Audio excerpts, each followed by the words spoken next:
Hello friends, welcome to Oxford English. Well, this is Deepak Sharma और आज हमारी वीडियो में हम लोग कर रहे हैं हमारी ग्रामर की क्लास।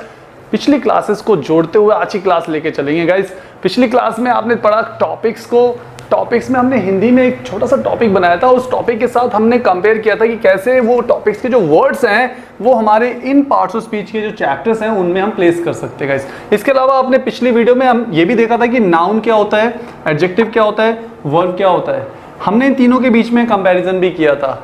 हमने ये भी देखा था कि एडजेक्टिव वर्ड जो होता है वो हमेशा नाउन को मॉडिफाई करता है या प्रोनाउन को मॉडिफाई करता है। तो प्रोनाउन के बारे में गाइस ज़्यादा इन्फॉर्मेशन हमने पिछली क्लासेस में नहीं ली थी और आज हम जो ये वीडियो बना रहे हैं वो मेनली नाउन प्रोनाउन के ऊपर ही फोकस करते हुए वीडियो को बनाएंगे।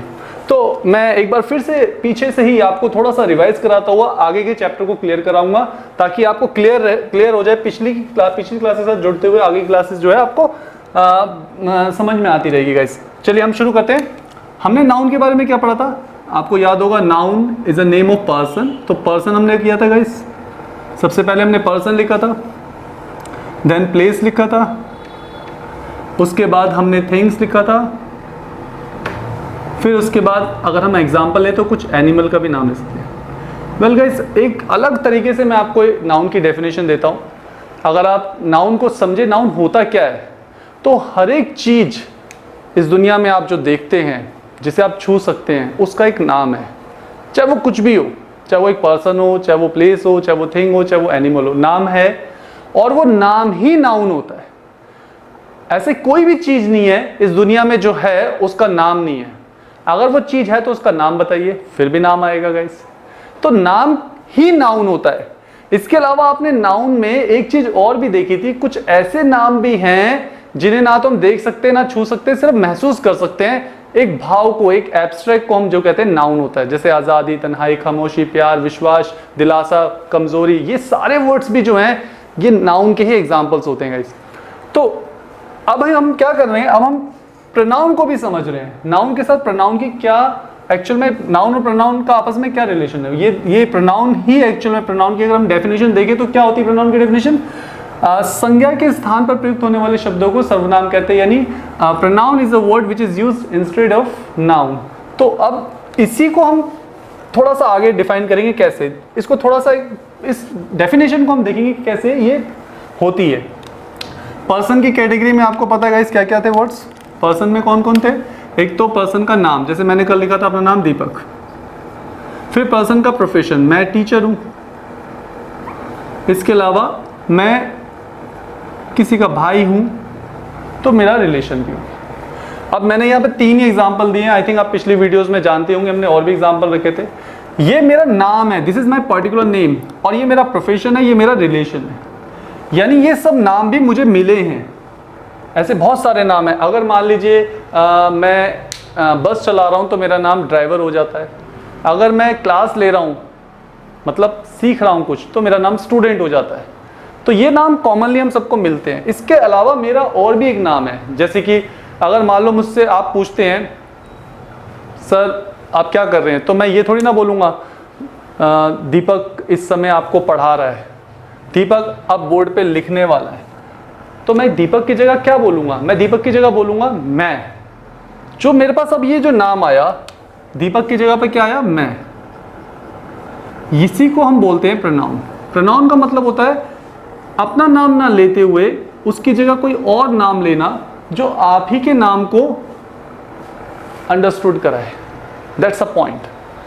तो ऐसे बहुत सारे नाम पर्सन के लिए यूज होते हैं। जैसे अगर मैं अपने बारे में बात कर रहा हूं तो मैं अपने लिए क्या बोलूंगा, आई, दिस इज फॉर मैं। तो मैं इसको पहले इंग्लिश में यहाँ पे आगे कर देता हूँ, बाद में हिंदी में लिख कर इसको कर देते हैं गाइस, ताकि आपको एक सीक्वेंस में सब चीज़ें देखने को मिले। देखिए क्या होता है, मेरी जगह पे मैंने क्या बोला, आई मतलब मैं।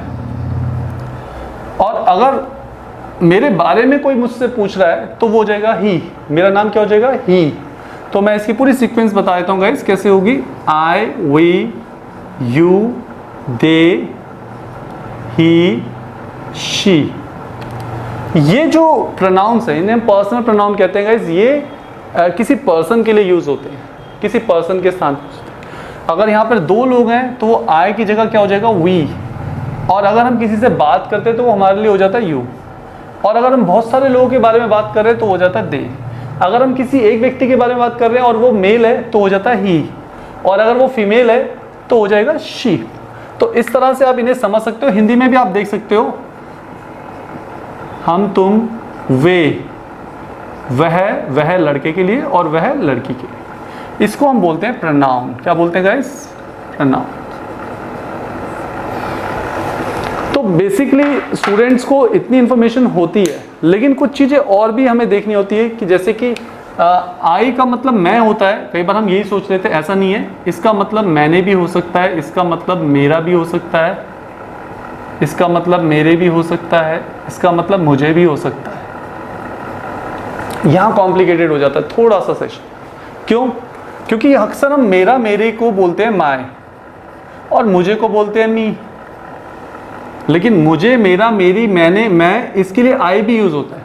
तो आप क्या सीखते हैं, कभी भी वर्ड को ट्रांसलेट करके कभी इंग्लिश नहीं सीख सकते। आपको वर्ड को उसकी पोजीशन के हिसाब से समझना होता है कि कहाँ वर्ड पोजीशन, अगर वर्ड की पोजीशन एज अ सब्जेक्ट होगी तो वो हमेशा आई होगा।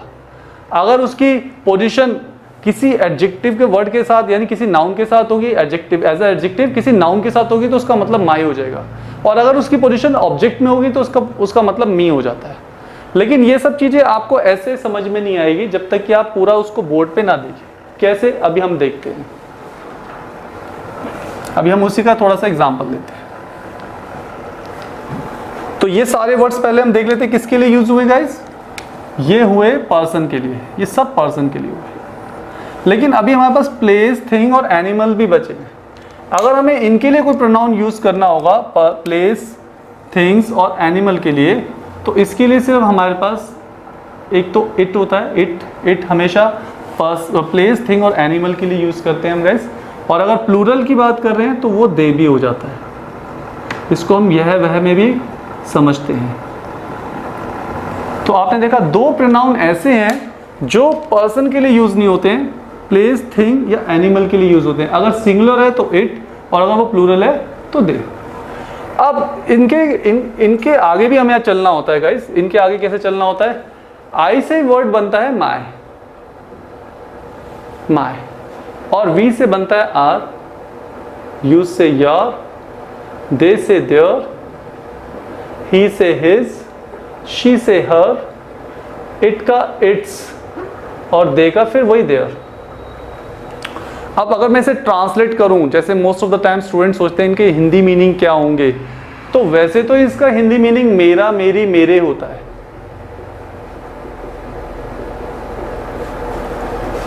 इसका हमारा, हमारी, हमारे होता है। इसका तुम्हारा, तुम्हारी या आपका, आपकी, आपके होगा। इसका उनका, उनकी, उनके, प्लूरल के लिए गाइस। इसका इस वर्ड के लिए उसका, उसकी, उसके, और इस वर्ड का मतलब भी उसका, उसकी, उसके। इस वर्ड के लिए इसका, इसकी, इसके,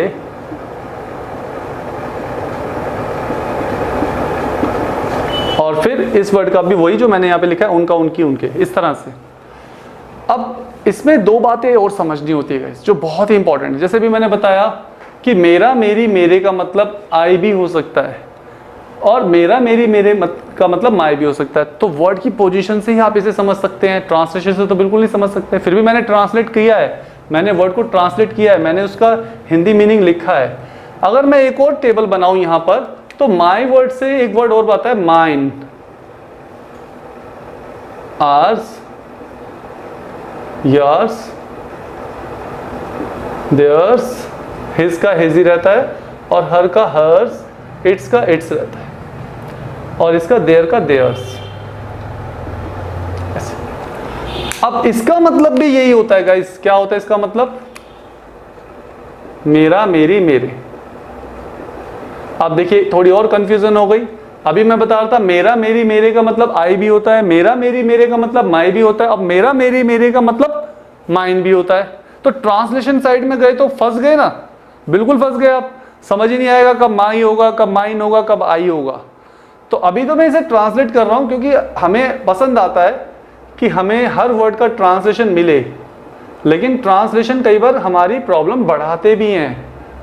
तो गाइज मैं थोड़ा सा 2-3 एग्जाम्पल लिख देता हूँ हिंदी में, आप समझ रहे होंगे। बाकी चीज़ें आप इसी तरह से बिल्कुल जैसे यहाँ हिंदी लिखी है ऐसे इनकी यहाँ पर भी आप हिंदी कर सकते हैं खुद अपने ऑन से। अब एक ये टेबल आगे भी जाता है, यहाँ तक ही नहीं रुकता है, ये टेबल आगे जाता है और आगे जाके ये वर्ड मी भी होता है। एक me, us, you, them, him, her, it और देम। अब मी को हम अगर ट्रांसलेट करें हिंदी में, इसका हिंदी मीनिंग निकाले तो ये मुझे और मुझको हो जाता है, हमें और हमको, तुम्हें और तुमको। गाइस मैं ये नहीं कह रहा कि ये ट्रांसलेशन गलत है, मैं ये नहीं कह रहा, लेकिन मैं ये भी नहीं कह सकता कि यही ट्रांसलेशन होती है। आपको क्या देखना है वो अभी मैं आपको समझाऊंगा। पहले मैं इस पूरे टेबल को क्लियर कर देता हूं आपके लिए। बिल्कुल बेसिक से पढ़ रहे हैं, शुरू से पढ़ रहे हैं, तो ये बेसिक वर्ड्स ही हैं जहां पर हमें गड़बड़ हमसे हो जाती है, हमें कभी बार क्लियर नहीं होता, अंडरस्टूड नहीं होता कौन सा वर्ड क्या है। तो आप देख सकते हैं मैंने इन सबको ट्रांसलेट किया हिंदी में। अब इनके नाम भी होंगे। नाम क्या होंगे मैं आपको बोलता हूँ। ये जो वर्ड्स हैं अक्सर कई बुक्स में इन वर्ड्स को प्रोनाउन बोलते हैं, क्योंकि ये सारे वर्ड्स कहाँ से आए, प्रोनाउन से आए हैं। आई प्रोनाउन है, आई वर्ड क्या है, प्रोनाउन। अभी हमने प्रूव किया संज्ञा के स्थान पर प्रयुक्त होने वाले शब्दों को सर्वनाम कहते हैं। तो आई वर्ड प्रोनाउन है, तो डेफिनेटली आई से ही माई आया, और माई, माइन और मी ये सब आई से ही तो बने। तो हम सोचते हैं कि ये भी प्रोनाउन के ही पार्ट्स हैं, ये गलत है। ये जो वर्ड है, ये जो यहाँ पे जो वर्ड्स हैं, क्यों है यहाँ पर माई, आर, योर, ये प्रोनाउन नहीं है, इन्हें हम एडजेक्टिव्स बोलते हैं। और बाकी जो वर्ड्स लिखे हमने ये वाले सेक्शन में जो लिखे ये प्रोनाउंस है। तो आज हम यही चीज सीखेंगे, ये भी प्रोनाउंस है, इनको बोलते हैं पॉजिटिव। पॉजिटिव केस हमें इससे मैं इसको मिटो देता हूँ, टॉपिक्स को यहाँ पे लिख देता हूँ पॉजिटिव। हमें इससे मतलब नहीं है अभी कि इसको क्या बोलते हैं, हमें इससे मतलब है कि हमें जब इन्हें यूज करना है तो हमें हमारी तरफ से कोई गलती ना हो, कोई हमें यूज करने में कोई प्रॉब्लम ना आए, हमारा टारगेट ये है। इन्हें वैसे ऑब्जेक्टिव केस बोलते हैं, ऑब्जेक्टिव केस। वैसे गाइस एक और केस भी होता है, मैं लिख देता हूँ, थोड़ा अलग पेन से लिख देता हूँ ताकि आप इनको आपस में अलग अलग देख पाएं। उसे हम बोलते हैं रिफ्लेक्सिव केस। रिफ्लेक्सिव, जिसमें ये वर्ड माई सेल्फ हो जाता है, आवर सेल्फ्स, योर सेल्फ और योर सेल्फ्स, दो वर्ड होते हैं गाइस यहाँ पर, आपको ये भी याद रखना है। मैं थोड़ा सा इसको नीचे कर देता हूँ, जगह हमारे पास कम है, आप देख रहे हैं। इसका हो जाता है देम सेल्फ्स, इसका हो जाता है हिम सेल्फ, इसका हो जाता है हर सेल्फ, और इसका हो जाता है इट सेल्फ। अब हमारे पास एक टेबल पूरा आ चुका है प्रोनाउन का, और हमारे पास वो सारे वर्ड्स आ गए हैं जनरली जो बहुत ज़्यादा यूज़ होते हैं, इनकी फ्रीक्वेंसी बहुत ज़्यादा है, इन्हें बार बार आप जब बोलेंगे, इंग्लिश बोलेंगे तो ये वर्ड्स बार बार आ रहे होंगे। इसीलिए मैंने इनको थोड़ा सेपरेटली आपको पढ़ाने के लिए ये वीडियो आज बनाया है। और हम जब शुरुआत से इंग्लिश को सीखते हैं तो ये बहुत ज़रूरी हो जाता है कि हमारा बेसिक जो है वो स्ट्रांग होना चाहिए। अब यहाँ पर स्टूडेंट को क्या दिक्कत आती है मैं आपको बताता हूँ। हम लोगों को क्या प्रॉब्लम होती है जब हम इन वर्ड्स को यूज़ कर रहे होते हैं सेंटेंस मेकिंग में, हमें क्या प्रॉब्लम आती है मैं आपको बताना चाहता हूँ। उसको मैं यहाँ बताता हूँ। इसको मिटो देता हूँ, मैं इस साइड को मिटो देता हूँ। अब आप प्रोनाउन सीख रहे हैं तो इस पूरे सेक्शन को मैं यहाँ समझाता हूँ आपको क्या प्रॉब्लम्स आती है हमारे साथ।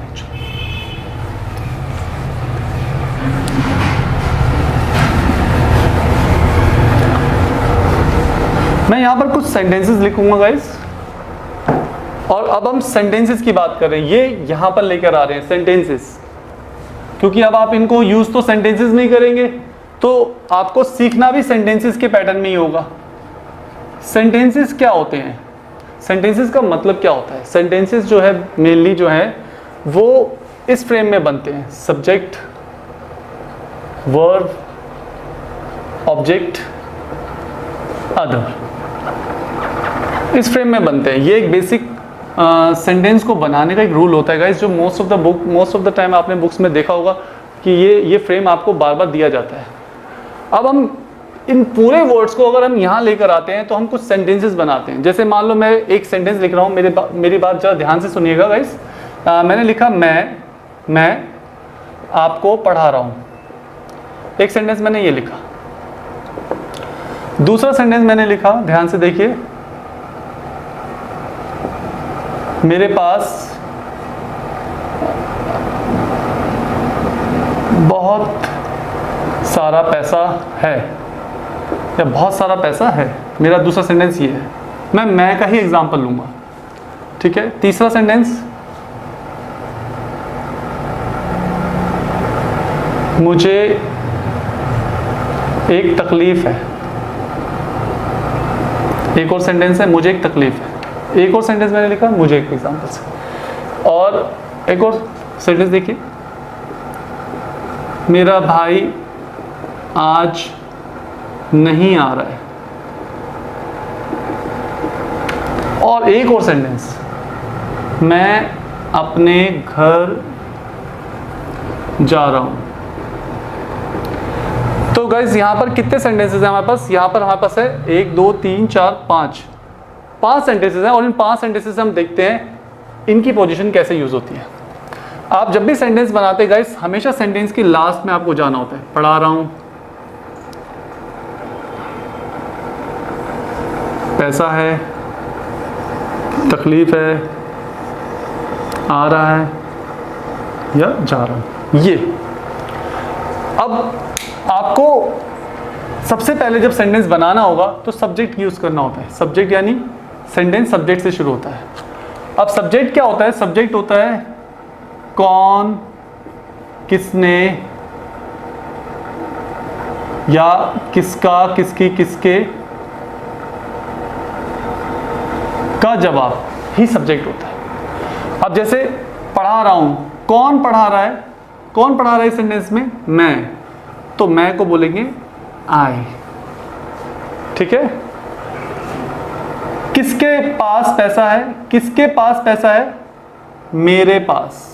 अब स्टूडेंट जैसे ही मेरे देखता है वो इसको माई कर देता है, क्योंकि मैंने लिखा है यहाँ पर मेरा, मेरी, मेरे का मतलब, आई एम सॉरी, यहाँ पर मेरा, मेरी, मेरे का मतलब माई। हालांकि मेरा, मेरी, मेरे का मतलब माइन भी दिया हुआ है, तो वो कंफ्यूज हो जाता है कि मैं यहाँ पर माइन लगाऊं या माइन लगाऊं मेरा, मेरी, मेरे के लिए। लेकिन मैं आपको बताऊं, ना तो इसमें माई आएगा ना इसमें माइन आएगा, इसमें मेरे का मतलब आई आएगा। रीजन क्या है?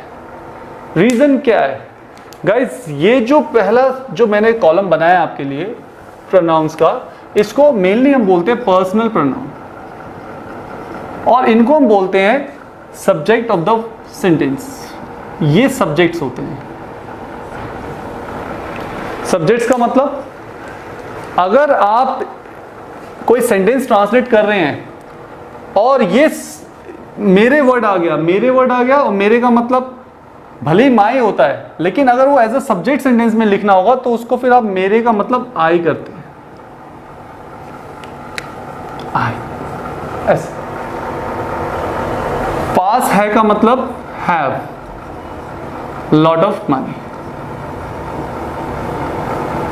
अब मेरा, मेरी, मेरे का मतलब माई कब होता है? जब उसके बाद कोई नाउन होता है, जैसे ये रहा नाउन। और मैंने आपको पिछले वीडियो में क्या बताया था? हर एक वो वर्ड जिससे पहले कोई वर्ड आता है वो एडजेक्टिव होता है, और जिस वर्ड के बाद कोई वर्ड आ रहा है वो नाउन होता है। ये मैंने आपको बताया था ना, पिछले वीडियो में बताया था, आपको याद होगा।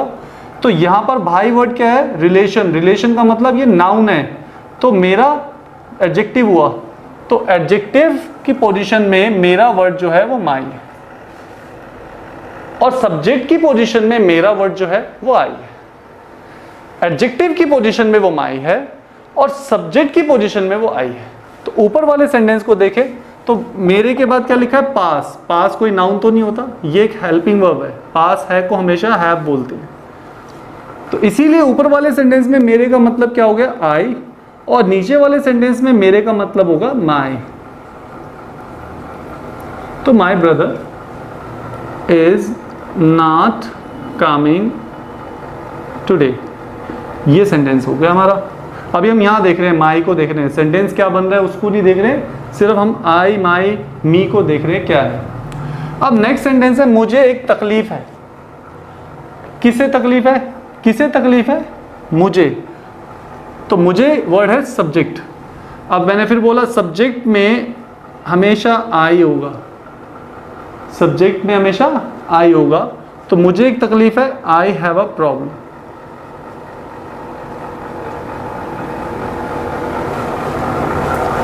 तो अब आप नोटिस कर रहे हैं, मैं का मतलब भी आई, मेरे का मतलब भी आई, मुझे का मतलब भी आई। तीनों वर्ड्स में, तीनों सब्जेक्ट्स में आप देख रहे हैं एक ही वर्ड यूज हो रहा है, आई। यहाँ पे स्टूडेंट से थोड़ी सी दिक्कत हो जाती है, गड़बड़ हो जाती है। वो कई बार माई कर देता है या मी कर देता है। तो आपको वर्ड की पोजीशन से वर्ड को सीखना होता है। अगर सेंटेंस में वर्ड शुरू में आ रहा है तो वो सब्जेक्ट है, और सब्जेक्ट का मतलब वो आई है, चाहे वो मेरा हो, चाहे वो मेरे हो, चाहे वो मुझे हो, चाहे वो मैंने हो, चाहे वो कुछ भी हो। हालांकि सब्जेक्ट फॉर्म में ये आप माई भी देख रहे हैं आ रहा है, लेकिन यहाँ पर सब्जेक्ट माई नहीं है, यहाँ पे सब्जेक्ट ब्रदर है। ये तो एडजेक्टिव है जो नाउन को मॉडिफाई कर रहा है। इसीलिए हमें माई को हमने क्या बोला है, माई को हमने एडजेक्टिव बोला है, क्योंकि ये जब भी आप यूज़ करोगे, इन वर्ड्स को जब भी आप यूज़ करोगे, इनके बाद आपको कोई ना कोई नाउन यूज़ करना पड़ेगा। That's a reason. So in short guys, ये चैप्टर इतना कॉम्प्लिकेटेड नहीं है जितना हम लोग बना लेते हैं। अभी इस चैप्टर का मैं सेकंड पार्ट आपको फिर से एक्सप्लेन करूंगा। उम्मीद करता हूं उस सेकंड पार्ट को आप देखेंगे तो आपको बड़ी आसानी से समझ में आ जाएगा। तो सेकंड पार्ट को आप इसी चैप्टर के आप प्लीज़ मेरे अभी नेक्स्ट वीडियो में लीजिए।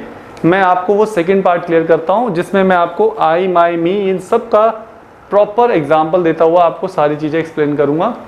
आई hope you enjoyed this video. I see you in the next part of this class.